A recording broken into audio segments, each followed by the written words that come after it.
Chen wiped flour from her hands as the lunch rush finally subsided at Le Jardin, Washington, D.C., most exclusive French restaurant. At 28, she had worked her way up from prep cook to sous chef through pure determination and an obsessive attention to detail that bordered on compulsive. Every measurement had to be perfect, every timing precise. "Maya, clean out storage room 3, barked Chef Laurent, his French accent thick with irritation. "New shipment arrives tomorrow." The storage room hadn't been touched in months. Dusty boxes lined metal shelves, filled with outdated inventory and forgotten supplies.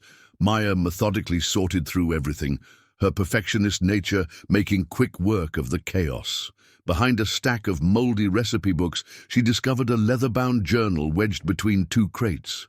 The journal belonged to Henri Dubois, the restaurant's previous head chef who had mysteriously disappeared 6 months ago. Maya remembered Henri, a quiet, intense man who kept to himself and always seemed nervous around certain customers. The local news had reported he'd returned to France, but Maya had always found that explanation suspicious. She flipped through pages of traditional French recipes, noting Henri's meticulous handwriting. But on page 47, something caught her eye.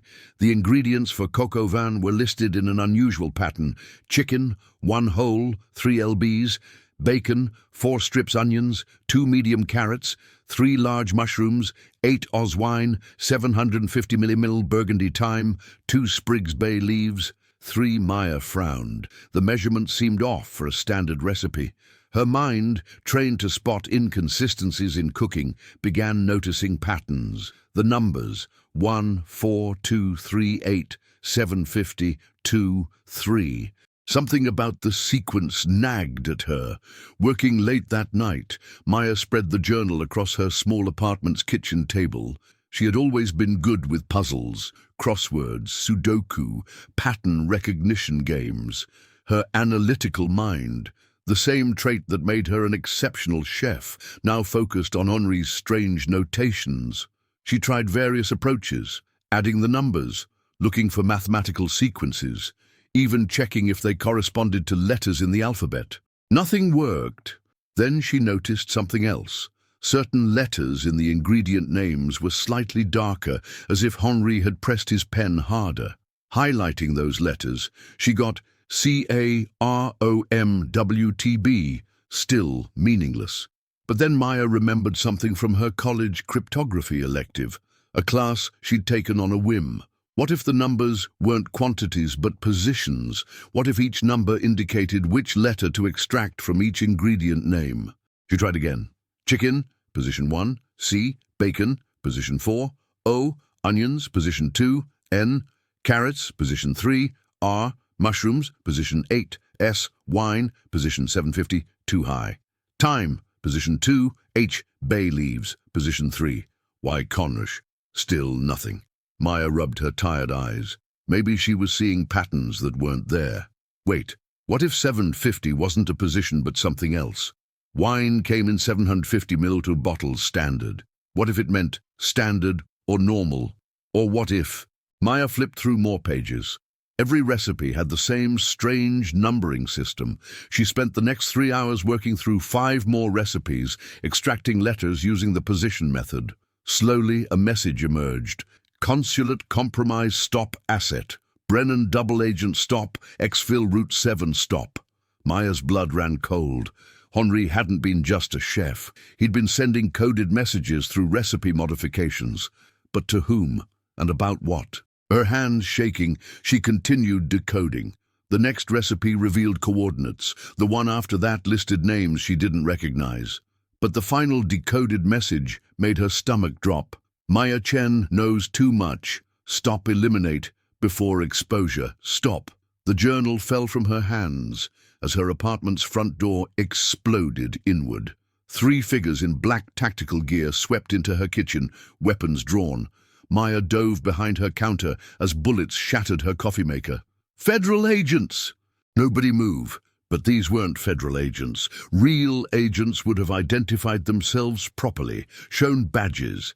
Maya had watched enough procedural shows to know the protocol. These were the people Henri had been hiding from.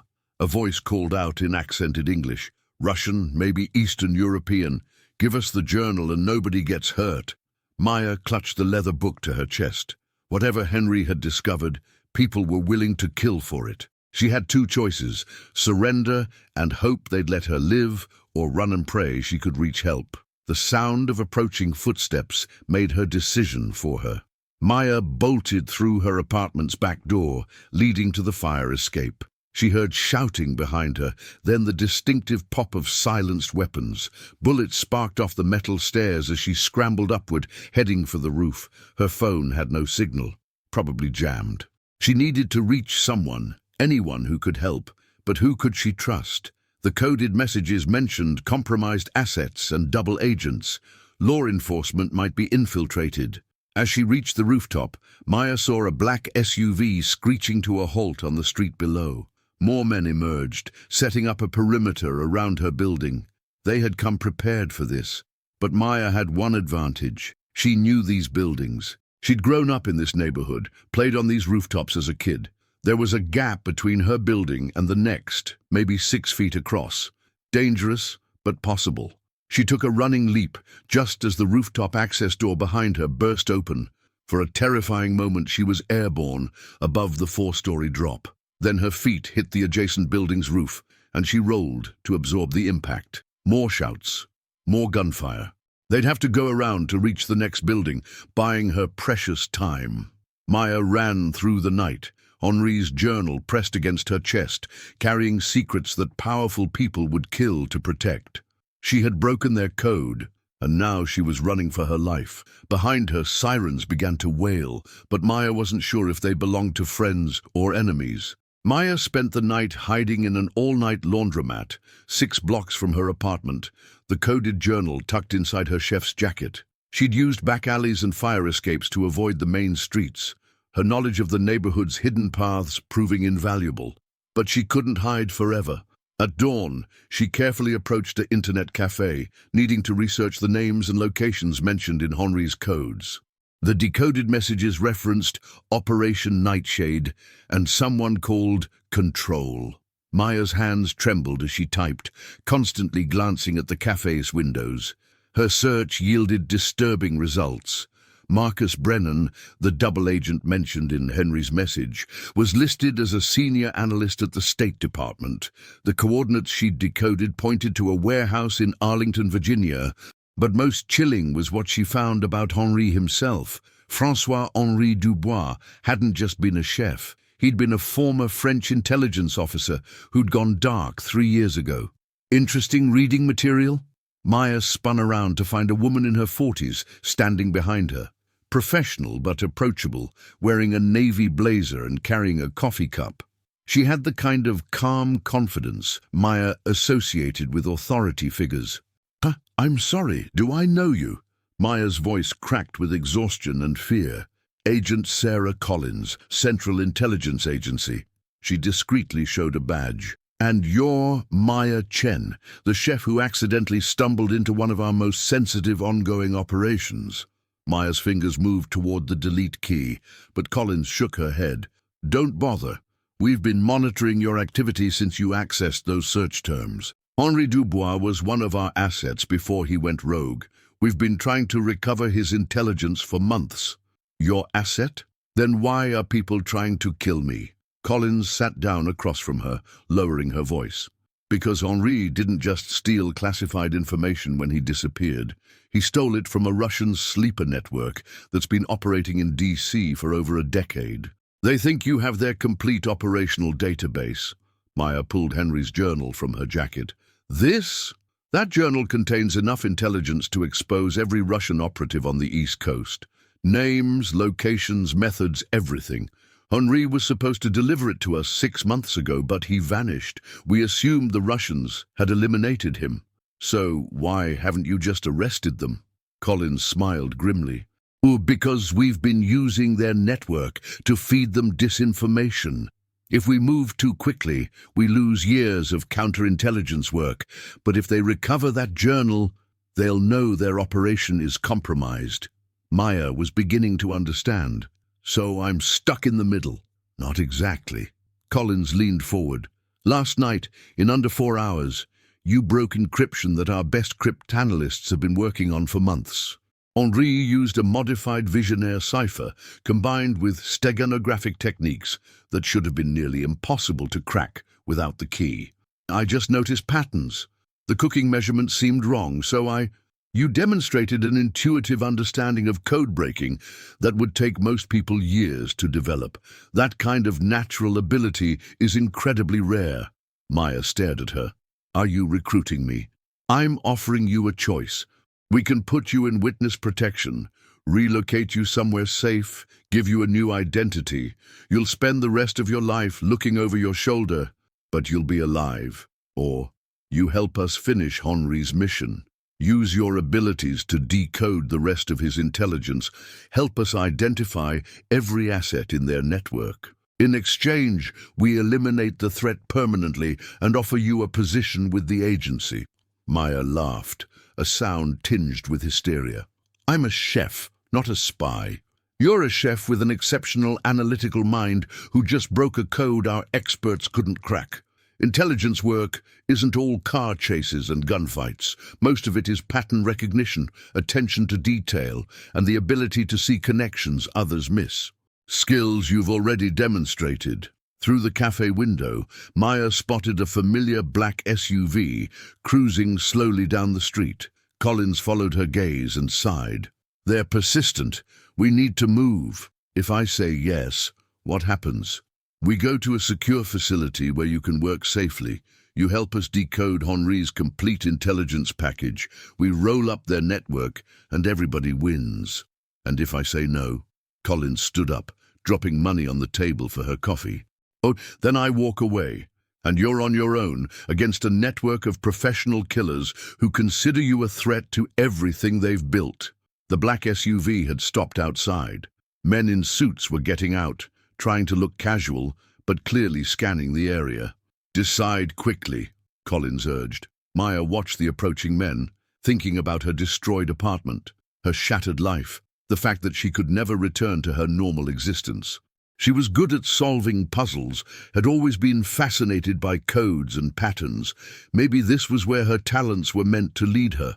If I do this, I want guarantees, full protection, complete briefing on what I'm getting into, and a real choice about whether to continue after this mission. Collins smiled. Deal.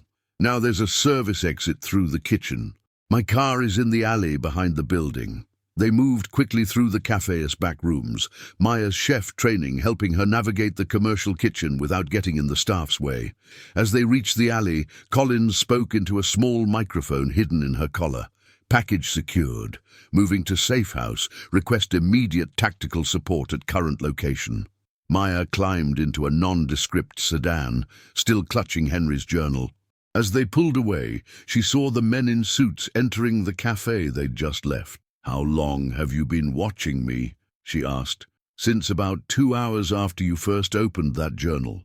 We have monitoring systems that flag certain search patterns and activities. When someone without security clearance starts researching classified operation names, we take notice. And you just decided I was trustworthy. Collins glanced at her in the rearview mirror. We ran a complete background check in 3 hours. Your financial records, employment history, personal relationships, even your college transcripts. You're exactly what you appear to be. A dedicated professional with no criminal record, no suspicious associations, and a demonstrated ability that we desperately need. As they drove through DC's morning traffic, Maya realized her life had fundamentally changed. She was no longer just a chef. She was about to become a spy. The journal felt heavier in her hands, weighted with secrets that could topple governments and end lives. And somehow, she was the key to unlocking them all. The CIA safe house looked like an ordinary suburban office building in McLean, Virginia, but Maya quickly discovered the extensive security measures hidden beneath its mundane exterior. Retinal scanners, multiple checkpoint levels, and agents who seemed to materialize from nowhere, all confirmed she had entered a world far removed from restaurant kitchens. Agent Collins led her to a secure conference room where a team of analysts waited around a table covered with computer equipment, printed documents, and enlarged photographs. Maya recognized some of the faces from Henri's decoded messages. "Maya Chen, meet Task Force Nightshade," Collins announced. "Dr. Michael Torres, our chief cryptanalyst, Agent Kevin Park from Counterintelligence, and Director Janet Walsh." Director Walsh, a silver-haired woman with piercing blue eyes, stepped forward. "Ms. Chen, what you've accomplished in one night typically takes our teams weeks or months. We need you to decode the rest of Henry's intelligence immediately." Maya set the journal on the table, suddenly feeling the weight of everyone's expectations. "I'm not sure I can replicate what I did. It was mostly intuition and pattern recognition." Dr. Torres, a thin man with nervous energy, leaned forward eagerly. "Show us your methodology. We've been approaching this as a standard cryptographic challenge, but clearly Henri used a more innovative system." For the next 6 hours, Maya worked through Henri's journal page by page, explaining her thinking process as she went. She discovered that Henri had layered multiple encoding systems. Some recipes used position-based letter extraction. Others relied on ingredient substitutions that corresponded to cipher keys, and a few employed mathematical relationships between measurements. "He was brilliant," Maya murmured as another message emerged. "Penetration complete, stop. Moscow, gold-funded, stop. Election interference, active, stop." Agent Park's face darkened. "Moscow gold? That's their operation to influence American politics through financial manipulation. We suspected, but couldn't prove it." Maya continued decoding, her mind now fully attuned to Henri's methodology. Each revelation painted a more disturbing picture. Russian assets in Congress, compromised journalists, a network of shell companies funneling foreign money into political campaigns. "There's more," Maya said, working through a particularly complex recipe that seemed to use Fibonacci sequences hidden in cooking temperatures. "This one's different. It's addressed to someone specific." The decoded message read, "Brennan's suspects. Stop have evidence of control, identity. Stop meet usual place. Stop if compromised use. Maya Chen as dead, drop stop." Director Walsh went pale. He planned to use you as an unwitting courier. But I was just his restaurant's sous chef," Maya protested. Collins shook her head. "Henri chose that restaurant specifically because you worked there. He'd been observing you for months, studying your analytical abilities. He knew if something happened to him, you'd be the only person capable of breaking his codes." Dr. Torres pulled up a surveillance photo on his laptop. "This was taken outside Le Jardin 3 weeks before Henri disappeared. Look at the background." Maya peered at the image, which showed Henri leaving the restaurant. But in the background, partially obscured by shadows, stood a familiar figure. "Marcus Brennan," she whispered, "the double agent." "Not a double agent," Director Walsh corrected. "Our analysis suggests Brennan discovered Henry's real identity and was trying to recruit him back to our side. But the Russians got to Henry first." Maya's blood ran cold. "So where's Henry now?" The room fell silent. Finally, Collins spoke. "We found his body yesterday morning. Arlington warehouse, same coordinates you decoded. He'd been tortured for information before they killed him." Maya felt sick. Henri had died because of the secrets she was now decoding, secrets that powerful people would kill to protect, and she was following in his footsteps. "There's something else," Dr. Torres said quietly. "The final entries in the journal, they're not in Henri's handwriting." Maya examined the last few pages more carefully. The penmanship was different, more angular, with heavier pressure. "Someone else wrote these?" she asked. "We believe Henri was forced to write a message before his death. Can you decode it?"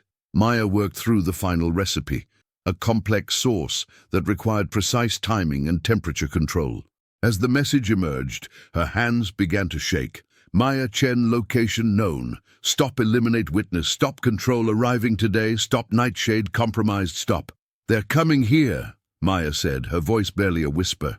Before anyone could respond, The building's alarm system began wailing. Red lights flashed as an automated voice announced, "Security breach. Level 4 lockdown initiated." Agent Park spoke rapidly into his radio. "This is Park. Report status. Multiple vehicles approaching perimeter. Armed personnel. This is not a drill." Director Walsh moved into command mode. "Collins, get Chen to the safe room.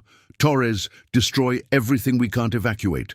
Park, coordinate with building security." Through the conference room's reinforced windows, Maya could see black SUVs surrounding the building. Men in tactical gear were taking positions, and she recognized the methodical precision of the team that had attacked her apartment. "How did they find us?" Collins demanded. Maya was still staring at Henry's final message when the answer hit her. "Control isn't just a code name. It's someone here, someone who knew we'd be at this location." She looked around the room, studying the faces of the people she'd trusted with her life. One of them had been feeding information to the Russians all along. The building shuddered as an explosion echoed from somewhere below. Maya clutched the journal as Collins grabbed her arm. "We need to move, now." But as they reached the conference room door, Director Walsh stepped into their path, a pistol in her hand. "I'm sorry, Agent Collins, but Ms. Chen and that journal aren't leaving this building." Maya's world tilted as she realized the truth. The woman she'd trusted to protect her was the enemy Henri had died trying to expose. "Your control," Maya breathed. Walsh smiled coldly. "The agency has been useful, but my real employers offer better retirement packages. Give me the journal, Miss Chen, and I'll make sure your death is quick." The sound of approaching footsteps echoed in the hallway outside. Maya was trapped between a compromised CIA director and a team of Russian assassins, holding secrets that could reshape international intelligence operations. Her only hope lay in the codes she'd learned to break, and a desperate plan forming in her mind. Maya's mind raced as Director Walsh kept the gun trained on her while footsteps approached from the hallway. Agent Collins slowly raised her hands, but Maya noticed her fingers moving in what looked like sign language, probably communicating with other agents through hidden cameras. 30 years I've been feeding Moscow intelligence," Walsh said, her professional demeanor cracking to reveal cold calculation beneath. "You think your little cookbook is going to change anything?"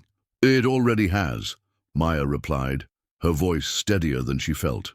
"Henri encoded one final message, one you don't know about." Walsh's eyes narrowed. "Impossible.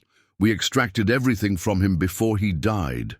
Maya opened the journal to a page she'd only glanced at earlier, Henri's personal notes about kitchen equipment maintenance. He hid it in plain sight, recipe timing notations that looked like routine maintenance schedules. She began decoding aloud, making up the translation as she went. "Backup files. Uploaded to secure server.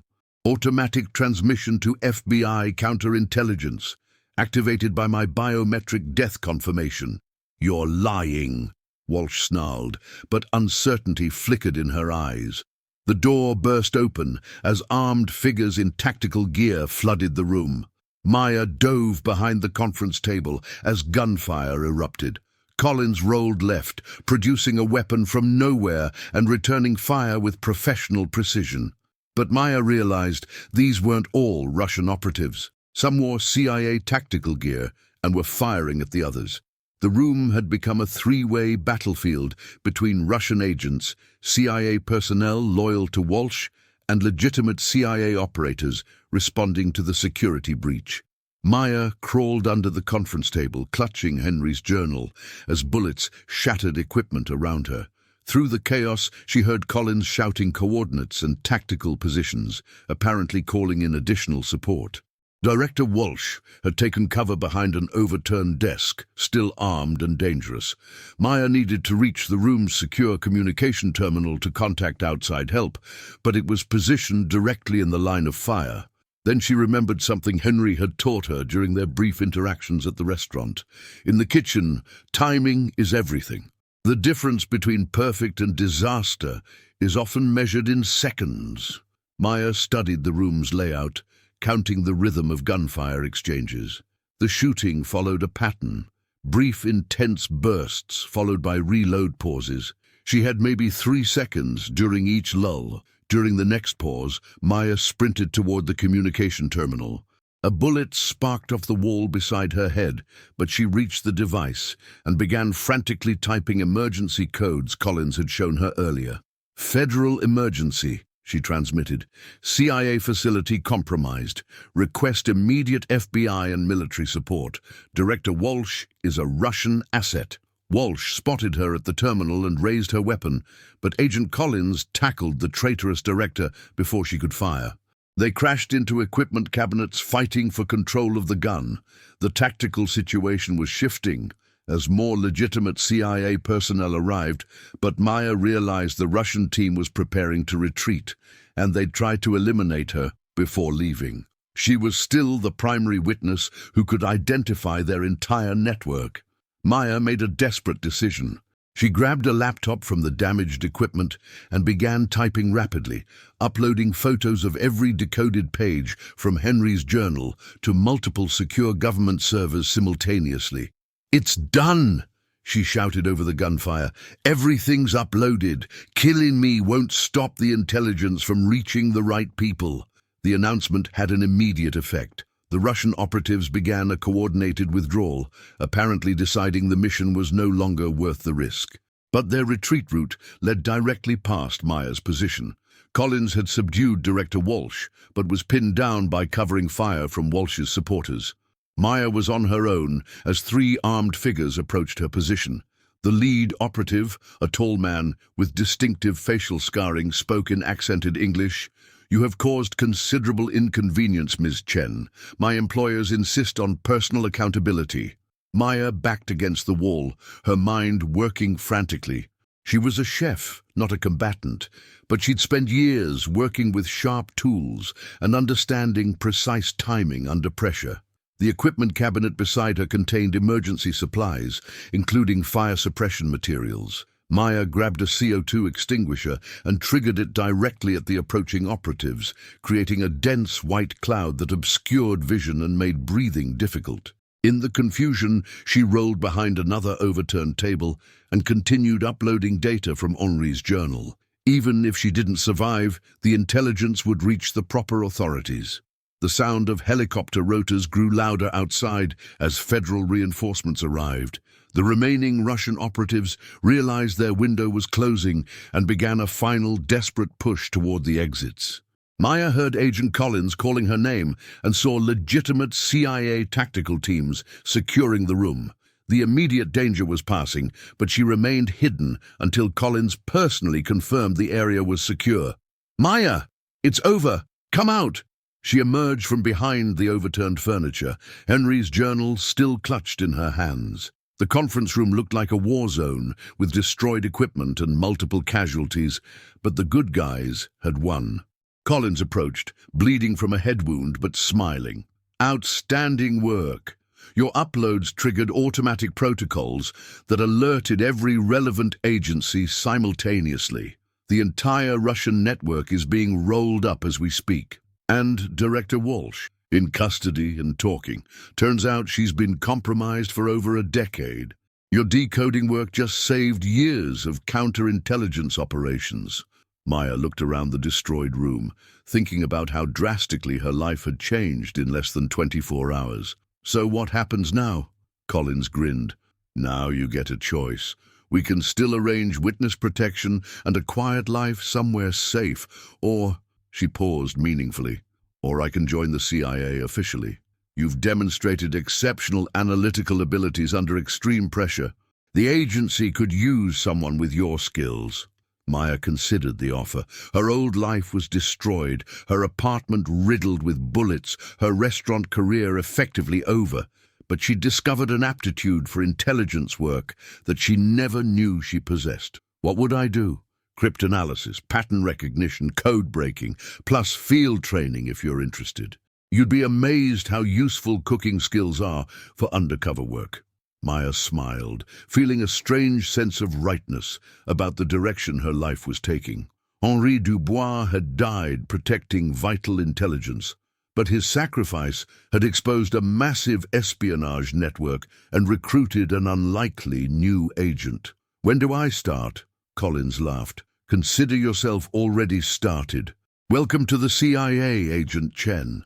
As federal agents secured the scene and medical teams treated the wounded, Maya realized she was no longer just a chef who had accidentally broken a code. She was a CIA operative who had helped break an international espionage ring. Henry's journal had contained his final recipe, not for food, but for justice, and Maya had cooked it to perfection.